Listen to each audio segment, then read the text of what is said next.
दोस्तों, Iraq Iran पर बुरी तरह भड़क गया है। अरे काहे भड़के हो भैया? ईरान ने तो इराक के अंदर कुर्दिश और आईएसआईएस के आतंकी ठिकानों को टारगेट किया, मोसाद के खुफिया अड्डे को तबाह किया, लेकिन इराक बुरी तरह से ईरान के ऊपर भड़क चुका है। खबर आपको दे ही चुका हूं कि ईरान ने इराक में कई सारी मिसाइलों से अटैक किया है। अब पूरा लेखा जोखा ईरान की तरफ से बताया गया है कि कितनी मिसाइलें कहां कहां से और किन किन जगहों पर छोड़ी गई हैं। क्या ईरान के इस हमले से इराक की सरकार को भी कुछ नुकसान हुआ है, जो इराक बुरी तरह से भड़क गया है? यहां तक धमकी दे दी है कि हम इसकी पूरी जांच कराएंगे और ईरान को इंटरनेशनल कोर्ट में, सुरक्षा परिषद में भी घसीटेंगे। ये इराक ने ईरान को धमकी दे दी है। इसके अलावा बड़ी खबर एक और आ रही है कि गाजा से इजराइल ने अपनी सेना को समेटना शुरू कर दिया है। और भी कुछ बड़ी खबरें हैं, लेकिन पहले आपको ईरान के हमले की पूरी जानकारी दे देते हैं। सुबह जब मैंने आपको खबर दी थी तो पहली जानकारी यह सामने आई थी कि ईरान ने 6 मिसाइलें एक साथ दागी हैं, लेकिन 6 नहीं, 24 मिसाइलों से ईरान ने अब तक का सबसे बड़ा हमला इराक के ऊपर किया था। दोस्तों, शुरुआती रिपोर्ट जो आती है उसमें सटीक जानकारी नहीं मिल पाती है, क्योंकि जो सूत्र वगैरह होते हैं आसपास के, उनके जरिए खबरें आती हैं। लेकिन जब ऑफिशियली हमला करने वाले की तरफ से या जिसके ऊपर हमला हुआ होता है उसकी तरफ से जानकारी दी जाती है, तब सारी बात क्लियर होती है। तो अब अभी कुछ देर पहले आईआरजीसी की तरफ से इस बात की जानकारी दी गई है। आईआरजीसी के कमांडर हाजी जादे ने पूरी जानकारी दी है कि 24 मिसाइलों से अटैक किया गया इराक और सीरिया पर। जो खैबर शेकर मिसाइल है वो 4 मिसाइलें दक्षिणी खुजिस्तान से लॉन्च की गई। ईरान का जो करमान शाह है, करमान शाह से इरबिल तक 4 मिसाइलें लॉन्च की गईं। ईरान का जो अजरबैजान वाला एरिया है, उस एरिया से इरबिल तक 7 मिसाइलें लॉन्च की गईं। 9 मिसाइलें जो है वो सीरिया के बॉर्डर से जो कुर्दिश इलाके हैं उन इलाकों में लॉन्च की गई। आईआरजीसी के कमांडर हाजी जाते ने बताया कि हमारे खुफिया एजेंसी ने सारी जानकारी निकाल ली थी कि कहां पर कौन सा अड्डा बना हुआ है और किसकी दूरी कितनी है। उसी हिसाब से हमने 24 मिसाइलों को एक साथ अलग अलग जगहों पर लॉन्च किया। सीरिया के अंदर कुर्दिश आतंकी और आईएसआईएस के आतंकी ठिकानों पर अटैक किया, साथ ही साथ इराक के अंदर जो मोसाद का खुफिया अड्डा बना हुआ था उस अड्डे पर अटैक किया है। एक बात आपको साफ कर देना चाहता हूं, ईरान ने अमेरिकी दूतावास पर, अमेरिकी सैन्य बेस पर अटैक नहीं किया। ईरान ने टारगेट करके डायरेक्ट अमेरिकी सैन्य बेस पर मिसाइल नहीं दागी थी, लेकिन उसकी किरणें वगैरह जो निकलती हैं मिसाइल की, उन किरणों से अमेरिकी सैन्य बेस को भी बहुत बड़ा नुकसान हुआ है। दोस्तों, अब इराक ईरान के ऊपर क्यों भड़क गया है? दरअसल इराक के प्रधानमंत्री ने कहा है कि ईरान ने हमारे उन इलाकों में भी मिसाइल छोड़ी है जहां पर लोग अपने घरों में रहते हैं। मैंने आपको सुबह जो खबर बताई थी कि इजराइल का एक बड़ा बिजनेसमैन मारा गया है। दोस्तों, यह तेल का व्यापारी था। इजराइल के अंदर जो भी तेल जाता था वो इसी के जरिए जाता था। व्यापारी के अलावा, बिजनेसमैन के अलावा ये एक बहुत बड़ा एजेंट भी था मोसाद का। मोसाद के लिए उस एरिया में रहकर बहुत बड़े बड़े मिशन को अंजाम देता था। तो ईरान ने इसके घर को टारगेट करके इसके घर पर मिसाइल मारी है। इसका घर जो है वो इराक के रिहायशी इलाके में था, तो जब इसके घर पर मिसाइल जाकर गिरी तो उससे आसपास के कुछ और घरों को भी नुकसान हुआ है। तो इसीलिए इराक बुरी तरह से भड़क चुका है। इराक ने कहा कि हमारे सिविलियन एरिया में ईरान ने इस तरह से स्ट्राइक की है, पूरी तरह से गैर कानूनी है और हम ईरान को सुरक्षा परिषद में भी घसीटेंगे और पूरी एक कमेटी बनाकर ईरान के इन हमलों की जांच करवाएंगे। तो इराक इसलिए भड़का है कि ईरान ने उनके सिविलियन एरिया में मिसाइल अटैक किया है। दोस्तों, अभी अभी खबर ब्रेक हो रही है कि इराक ने तेहरान से अपने राजदूत को भी बगदाद वापस बुला लिया है। यानी इराक और ईरान के बीच अब तनाव पैदा हो चुका है।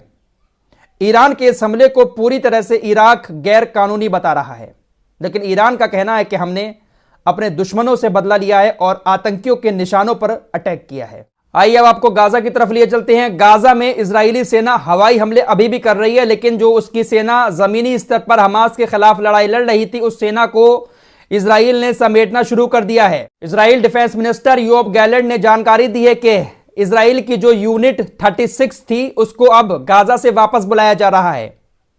कई सारी यूनिट को पहले ही वापस बुला लिया गया था, अब यूनिट 36 को भी गाजा से वापस बुलाया जा रहा है। अब गाजा के अंदर इजराइल की 98 यूनिट, 99 यूनिट और 162 यूनिट, यही 3 यूनिट बची हैं।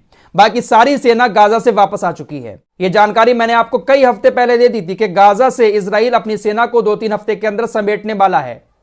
बफर जोन बनाकर इजराइल की सेना सिर्फ हवाई हमले करेगी। याद होगा आप लोगों को, बहुत दिन पहले मैं बता चुका हूं।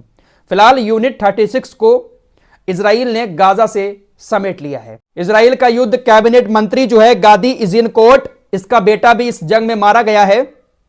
इसने कहा कि हमें खुद से झूठ बोलना बंद करना चाहिए, साहस दिखाना चाहिए और एक बड़ा समझौता करना चाहिए जिससे बंधकों को घर लाया जा सके। आपका समय समाप्त हो रहा है और हर दिन जो बीतता है वो उनकी जान जोखिम में डालता है। तो ये इजराइल का युद्ध कैबिनेट मंत्री है, ये इस तरह की बात कर रहा है। हिम्मत हार चुका है ये भी और कह रहा है कि अब वक्त खत्म हो चुका है, अब हमें बातचीत के जरिए ही हमास से अपने बंधकों को घर वापस लाना पड़ेगा। यानी इजराइल ने पूरा जोर हमास के ऊपर चला लिया। 3 महीने से ज्यादा का वक्त हो चुका है, अभी तक हमास से अपने बंधकों को नहीं छुड़ा पाया है। तो कह सकते हैं कि 3 महीने के बाद इस युद्ध में हमास की यह बड़ी जीत है। दोस्तों, भले ही गाजा के अंदर 25,000 लोगों की लगभग मौत होने वाली है, लेकिन इजराइल और कुछ हासिल नहीं कर पाया है। आइए थोड़ी सी बात हूतीस की भी कर लेते हैं। अभी कुछ देर पहले मेरे पास अपडेट आया है, सिर्फ आप लोगों को अपडेट दे रहा हूं, पूरी खबर अभी कंफर्म नहीं हो पाई है।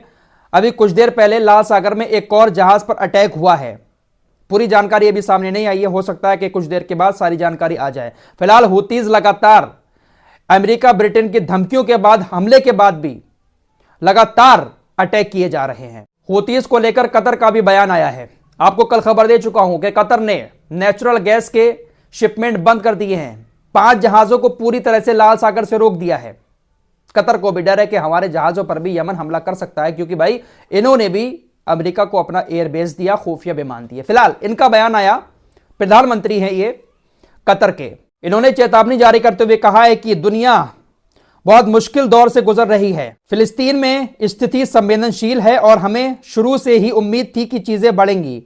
लाल सागर की स्थिति सबसे खतरनाक है क्योंकि इसका असर सिर्फ एक क्षेत्र पर ही नहीं बल्कि पूरी दुनिया पर पड़ सकता है। मिलिट्री ऑप्शन लाल सागर में संकट का समाधान नहीं करेगा।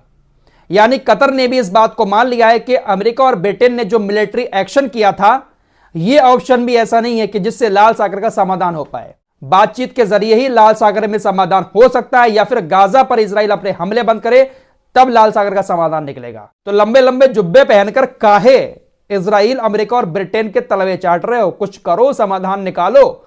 लेकिन भाई तुम तो खुद कह रहे हो कि जाओ अटैक करो, हमारे खुफिया जहाज ले जाओ, खुफिया विमान ले जाकर यमन के ऊपर हमले करो, जैसे यमन को हमले करके ये लोग दबा लेंगे। भाई यमन के हूतीस की सीधी सच्ची एक बात है कि हम सिर्फ इजराइल के जहाज पर अटैक करेंगे, और वो भी तब तक करेंगे जब तक इजराइल गाजा पर हमले बंद नहीं कर देता है। इजराइल गाजा पर हमले बंद कर देगा, लाल सागर में शांति छा जाएगी। जो देश इजराइल का साथ देकर हमारे ऊपर हमले करेंगे, फिर हम उनके जहाजों को भी पकड़ेंगे। अगर आप शांति चाहते हैं तो शांति 1 मिनट में हो जाएगी, इजराइल गाजा पर हमले बंद कर दे, बस इतनी सी मांग है। पूरी दुनिया फालतू की बात तो कर रही है, संकट की बात तो कर रही है, लेकिन इजराइल को कोई नहीं समझा रहा है कि आपकी वजह से यह सब हो रहा है। गाजा में आप अपने हमलों को रोक दो, इधर लाल सागर में शांति छा जाएगी। लेकिन सब यमन के पीछे पड़े हैं कि संकट पैदा कर रहे हैं, ये कर रहे हैं, लेकिन इजराइल से कोई कुछ नहीं कह रहा है। फिलहाल इस रिपोर्ट में इतना ही, मिलते हैं कुछ और खबरों के साथ, तब तक के लिए अपना ख्याल रखिए।